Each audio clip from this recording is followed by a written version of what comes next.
Jesus made whip of cords and drove people out of Jerusalem temple, cleansing the Jerusalem temple. This particular event is found in all four Gospels, Matthew, Mark, Luke, and John. But Luke has got this event at the beginning of his Gospel. Matthew, Mark, and Luke have got it on the Passion Week, in fact, Holy Week. That's a Sunday, Palm Sunday, Jesus went and cleansed. Since we have this event fixed in other Gospels on the final days of Jesus, and this is fixed in the first major event of Jesus in the starting of his ministry, we may find it contradictory. We may say that chronologically it is not correct. But please remember this. John's Gospel doesn't give chronological details. Other Gospels, they write in chronological order. John wants this particular event to come first so that people can know who Jesus is right from the beginning, from his perspective. But other scholars are of the opinion that yes, this particular event has taken place in the first in the starting of his ministry, but we really do not know. So that's not our debate. But one thing is very clear in all four Gospels is that Jesus was angry. Jesus was very, very angry, and he made whips and he drove them out. What made Jesus angry? That's the question that I want to ask. What made Jesus angry? Now, is he angry of Judaism? This is the symbol of the faith of Judaism, Hebrew religion. Temple is the symbol of their religion, Hebrew religion. Now, is he angry with Judaism? Of course, Judaism is going to go. It's not going to stand for long. It's coming to an end. Is it so that no way we can say that Jesus was angry because of Judaism? Is Jesus angry because of the rituals and sacrifices that are taking place in the temple? The temple is meant for sacrifices.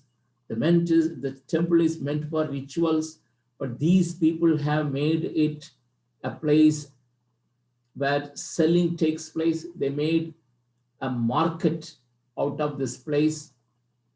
Oh, sacrifices are disturbed. Rituals are disturbed. Is that the reason Jesus got angry? Anyway, the rituals are coming to an end very soon. The sacrifices are going to come to an end very soon.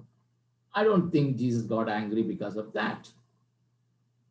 Is it because Jesus was angry for the temple itself? Now, temple, the place of worship is very, very important to me. It's a nicely built building. It's huge. It's spacious. The architecture is marvelous. You know, Jerusalem is on a mountain top. So when you walk towards Jerusalem, the first thing that you see is the temple, very high building. Is Jesus worrying about the temple? No, I don't think so, because the temple worship is going to come to an end. The temple itself is going to be destroyed. Then why Jesus was angry? I think that's the very important question that we need to be asking, why Jesus was angry. I come up with two important reasons, and then we will come to our conclusion. Now, Jesus got angry because his place, the place of worship, is made a marketplace. In other gospels, Jesus said, "You have made it den of robbers." You here in this gospel, Jesus said, "You have made it a marketplace, a business center." In other words, Jesus is confronting the corruption involved in the place of worship. Corruption he is confronting. He is angry, in fact. You know, in our first lesson, we read 10 commandments. This is the first time God gave clear instructions to his people. Instruction in written form. And in that instruction, God very clearly said, you had to confront sin. Sin cannot be taken lightly. We live in a world where we trivialize sin. God told that you shall not murder, you shall not steal, you shall not bear false witness, you shall not covet. You know, very clearly the instruction has been given, and that instruction is on the basis of confronting evil, saying no to sin, or resist temptation, resist evil. God doesn't take corruption lightly. He confronts it, he opposes it. That comes very powerfully when Jesus threw all them out, when Jesus drove the sellers out of the temple, very powerfully. Now, in our time, we need to remember this. God has graciously given us a place of worship. And we have to keep the place of worship to that level. A place where we should be confronting sins. We should be saying no to commercial activities. And we should be upholding the spirit in which the place is built. The second reason why Jesus was angry with the people there is because his house is the house of all. We need to be spending some time in understanding this particular concept. When Solomon dedicated the temple, the first temple, he said a beautiful prayer. In that prayer, what he said, it was very clear. When people come and pray in this temple, let your eyes be open to their prayers and your ears be attentive to their prayers. Two expressions. What Solomon said is this: God, whoever comes into this place to pray, you watch him and you listen to him. In other words, the concept of meeting God in the temple is very much developed in the Old Testament at the time of Solomon building the temple itself. And God also filled the temple with clouds, you know, smoke, and it was filled. So you meet God in the temple. That's the concept. Now, when Jesus drove the sellers, the money changers out of the temple, there was a problem.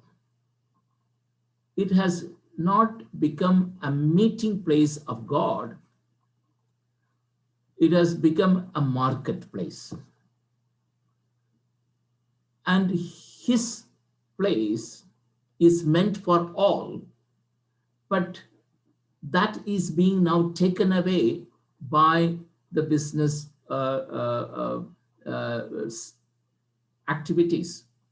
For example, when God asked Solomon to build the temple, God told him that he should give enough space all around the temple so that people can come and stay in those in the empty spaces. People walk from a long distance to come to Jerusalem to worship Yahweh.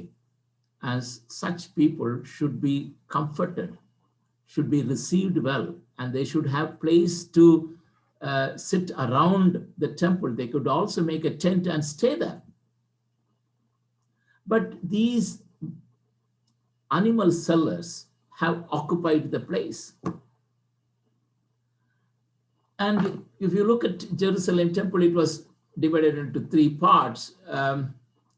The outer parts, which is the Gentile court, where all people can come, people from all religion, all nationalities, all places on the earth can come. So that provision was made that this house is meant for all nations. So that outer court, Gentile court, is a very spacious place where people can come and worship. But what these people have done, they converted that place into business activity. They had money changers. Who are the money changers? When you bring your own currency, they said this currency cannot be offered inside the temple because your currency has got somebody's image. Image worship is unacceptable in our temple. So they had to exchange the coin. Now, when they exchanged, they had to pay a huge commission. When people brought their own animals back from their home to be sacrificed in the temple, the priests were sitting in front of the temple in the Gentile court, and they were rejecting simply when animals are brought from home. They say that no, this animal cannot be offered because the animal has got some defect. In other words, their every action was stopping the people to come and meet the Lord. They occupied the place for their business activities, number one. Number two, their actions were simply stopping people to come and worship God. Now Jesus got angry because his temple is meant for all, and they have stopped people to come to God. Now, I come to my final point. Jesus, in this context, said he gave a sign. What is that sign? Destroy this temple, and I will raise this up in 3 days. Of course, they took this allegation when Jesus was brought before the Sanhedrin for trial. So this statement really offended them.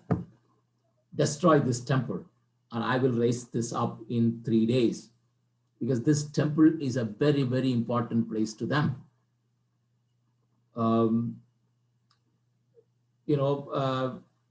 Whether the activities are correct or not, they are not bothered. Whether corruption is in its peak or not, they are not bothered. They were only bothered about the structure. And Jesus said, destroy this temple. But Jesus did not talk about the physical temple at Jerusalem. He talked about his own body. People said, no, how can you destroy this temple? We have been building it for 46 years. That's true. King Herod started rebuilding or started building this temple since 20 BC. And now it has been going on. 46 years have been gone. It's a long construction in the sense it was taking very, very long. And the construction activity was still going on during Jesus' time. And the construction activity, everything came to an end in AD 63. And in AD 70, the entire temple was destroyed. A long, construction activity. Nearly 80, 85 years of construction work. And Jesus says, destroy it. I will build it in 3 days. 85 years of hard work. Jesus says, in 3 days, it will come up. What is Jesus teaching them? Jesus is telling them that this temple is meant to meet with God. And I have come. You can meet with God because I have come. You have been working very hard to build this temple to meet with God. And the construction work is still continuing. But are you still meeting with God? Not at all.